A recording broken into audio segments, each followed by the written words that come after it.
The disaster is so fast. जो हम सोच रहे थे 50 साल बाद होगा, it just at the doorstep.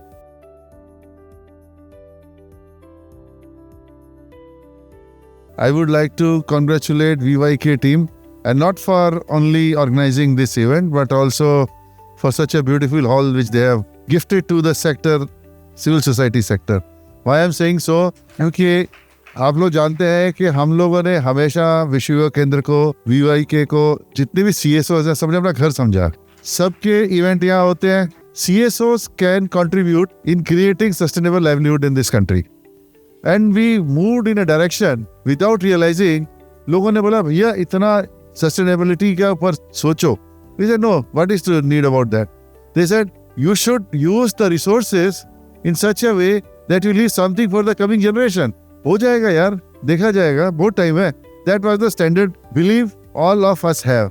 But suddenly then we realized the disaster is so fast. जो हम सोच रहे थे 50 साल बाद होगा, it just at the doorstep. Now everyone is serious about it. Everyone is talking about it. Okay, let's have sustainable livelihood, sustainable life, because climate change is at our doorstep. Technology, as you rightly said, is throwing challenge on humanity. क्या करना क्या चाहते? So much of gap between the users of technology and producers of technology. There is also the beneficiaries of technology, a third category. अब इसमें क्या किया जाए? So I was thinking that, see, most of the time when we talk about sustainable livelihood, we say that livelihood in such a way, whether it's in agriculture format or it's urban format, we should engage ourselves in such a livelihood which is, you can say, environmentally sustainable. Like green technology. हमको biofuel से ये कौन सा fuel होता है oil वाला, वहाँ से उठ के we have to go for what do you call it, climate resistant technology, recycling of energy. On one hand, there is a lot of work going on in that direction. On the other hand, government is doing so much of work. हम पढ़ते रहते हैं, solar alliance शुरू हो गया, वहाँ पे काम शुरू हो गया. Then you say there are schemes coming up. We saying that use this type of agriculture, which is good for you, which is good for society. Farmers are not using it. हम लोग बैठ के mean में निकालते रहते हैं. So I was then thinking, what are the reasons why we are not able to achieve that, and what civil society can do about it? See, one is that economics is the major course in our country. When we say we can use good technology which is sustainable, नहीं, उसमें तो cost बहुत ज़्यादा है. हमारे पास तो पैसे नहीं है. कहते हैं ना हम लोग सब. गाँव में किसान को बोलिए, वो बेचारा डेट क्राइसिस में फंसा रहता है हमेशा. You tell them use this fertilizer, you do this type of agriculture. He says I don't have resources. How I am doing my meager food availability through this process. You want me to do so much of investment, I don't have money. Secondly, there is also now structural issues, lack of awareness. There is, I think, the people who plan in the air-conditioned drying rooms. It's a famous saying in the past also. And actual implementation in the field, there is a gap in that. How to bridge that gap? Third is incentives, missing of incentives. There are no incentives. I will give you an example. When I was working on environmental health, a producer who is producing a glass with all the environmental safety conditions, giving all the best, work environment to the worker, the cost of that glass must be 50 rupees. Neighborhood में वही गिलास बना रहा है बंदा, 10 रुपए में बेच रहा है. कुछ नहीं कर रहा है. There is no safety precautions, no environmental precautions. And when I go to buy that glass, I will buy the 10 rupee one, not the 50 rupees one. So there is no incentive. But now incentives are built, but the information about that incentive does not reach to the people. Those who are supposed to use that.